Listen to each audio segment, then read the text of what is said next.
Welcome to Take Me With You. I'm Ryan. And I'm Cheryl, and this is not Take Me With You. Wait, what?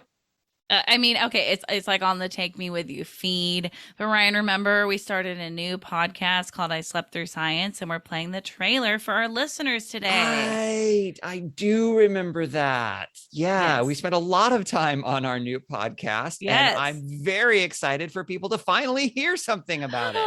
I know. I hope you guys really enjoy it. This is a short and sweet, just kind of like intro to like why we're starting this new podcast. What's the Hmm. deal with it?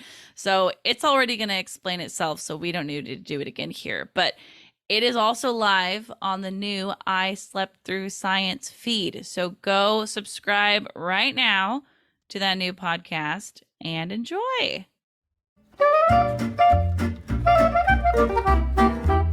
Hi, I'm Ryan. I'm a science teacher.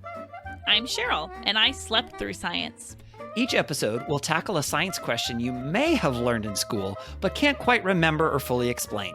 And I'll take the risk of asking the dumb questions so that we can all understand the science we slept through. The bell has rung.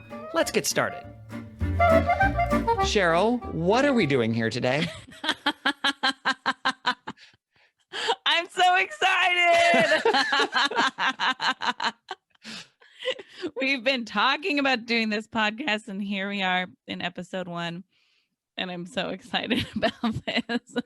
Well, we should probably talk a little bit about what the thought is behind this podcast. Did you really sleep through science class? No, the only time I ever slept in school was when I was in high school, and our band director would give us sometimes where he would let us like just have a little power nap, because he was like, teenagers, it's been shown they're not supposed to be up this early, like their prime sleep hours are these things. And it was first period band, and so he'd be like, I'm gonna turn off the lights, take a power nap, and then we'll get going. Other than that, Oh, nice. I never slept in school. I never wanted to get in trouble. um yeah, but do I remember anything from science class? I remember in 8th grade that my science teacher was British and had a really fun Oh, accent. And I there was a moment when he was lecturing about like how quickly things dissolved. And I okay. remember him saying, if you divide this sugar cube in half, it will dissolve faster. And I think I Okay. remember that fact because I would quote like, oh, science is interesting because he has a fun accent. And then I would quote him because I remember him being very passionate when he Hmm. said that. Okay. So I remember that things Okay. dissolve faster if they're divided in half. Yes, that is a true statement. There's more to it than that, but that is a true statement. Maybe we should add that one to our list. So I did not really sleep through science, but are you really a science teacher? Yes, I am really a science teacher. I have been a science teacher, oh gosh, I don't know, 14 years, 15 years, something like that. That's so cool. Yeah. So like I'm legitimately a science teacher and I pretend like I know what I'm doing. That's an important part of teaching. It's integral to teaching is pretending Yeah. like you know what you're doing. Although I also think the older you get, the more that's just life in general, is that you pretend Yes. like you know what you're Yes. doing. Oh, for sure. Yeah. Yeah, And then eventually absolutely. you convince yourself that you do, even though you don't. Yes. Yeah. Yep, there we go. Solved it. Um, so what grades and subjects have you taught? I have taught from 8th grade up through 12th grade. I started at the junior high level. I did 8th and 9th grade and then moved up to the high school. And I've taught integrated science when I was teaching at the junior high. So that means I taught like about a third of the year was a physical science, and like that's physics and chemistry. About a third of the year was earth and space science, and then about a third of the year was life science. So I've done that. I did for the bulk of my teaching career, I taught physical science, which again is kind of a combination of physics and chemistry, some earth science, some astronomy, some of that all wrapped in together. And then currently I'm teaching biology and a couple of astronomy electives that I created because astronomy is kind of my favorite science. That's so cool. I I think of you as an astronomy teacher, and always have to be careful to not say astrology teacher. I appreciate that. That would be very different. Mhm. Because I used to work at a camp, Right. and for several years in a row, we hosted you and like 90 students Mhm. when you arrived at like, I don't know, 2 a.m. I don't know what time you arrived because I was in bed. Yep. And you guys had done a field trip to an observatory, Yep. I want to say. And yeah, in Goldendale in Eastern Washington. Mm-hmm. Yeah. And so it's like, oh yeah, Ryan's an astronomy teacher because of that Yep. trip. Yep. And I am. And actually, because I actually teach more astronomy classes during the day than I do biology classes now, which is cool. awesome. I mean, I enjoy teaching biology also. I would say biology is my first love science. When I first recognized that I really enjoyed and loved science was my 7th grade life science class, which is biology. And so that's when I first kind of fell in love with science.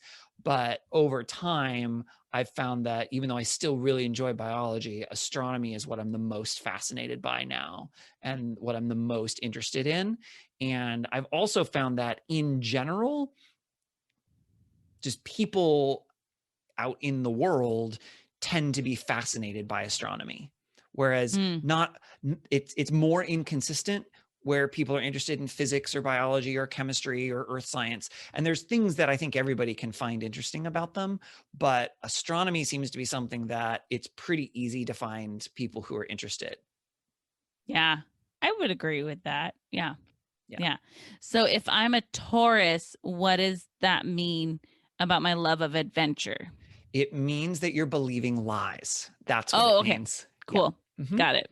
Because where the sun is when you're born has nothing to do with your personality.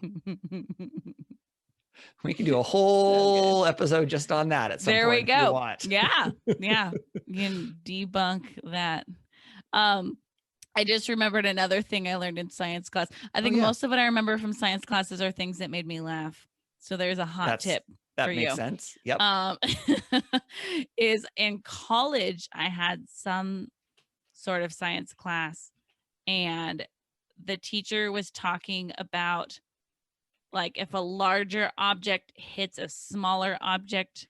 Specifically, he was using cars as an example. That more damage would be done to the smaller one than to the bigger one. And so he was like, so if you're gonna hit something, hit a person because it will do the least damage to your car. Oh my gosh. Well, there you go. It stuck with you. Yeah. And so that's why I refuse to hit other cars when I get in accidents. You only hit other people. Yeah. Oh, absolutely. Yeah. I mean, it was really good advice. Yeah. On the flip side, he said if you hit something like a telephone pole, it would do a ton of damage because that won't move at all. Right. Right? Is that why? Yep. Apparently, there's a lot we need to talk about on this podcast. Well, it's a good thing we've got the podcast then, huh? Yeah. So why are we doing this podcast, Ryan? Well, because you said that you essentially slept through science. You didn't actually sleep through science, but you don't remember as if you were awake through most of science. But you keep running into these things that are science related that you have questions about. And I love answering science questions because I think science is amazing and super fascinating. And we realized that we could probably make a podcast where you ask science questions and I do my best to answer them. Yeah. And we should say we already have a podcast. We do. We are currently podcast partners. And so I think that makes this a little easier for us, just tack on another one. And our podcast is about travel, our other podcast. And one of the things that has come up is that there are times when I don't know things about geography, about people groups or nations, and I end up asking kind of stupid questions. And I'm willing to ask the stupid questions because I know I know we have to have listeners who also don't know the answers. Yes. You And know? oftentimes I don't know the answers to some of the questions that you're asking too, because Fair. I don't know a lot about history or geography necessarily. Although there have been some of those questions that you've asked that I've been a little surprised by. Yes. And so this feels similar, where Okay. there are things where I will probably sound stupid and it'll be like, oh gosh, Cheryl, you didn't know that. But I'm willing to ask these stupid questions because I think, well, I want to learn, Yep. you know, and I hope that we have listeners who have been wondering the same things or didn't know what they didn't know. And so Yeah. they get to learn cool things about science too. Yeah.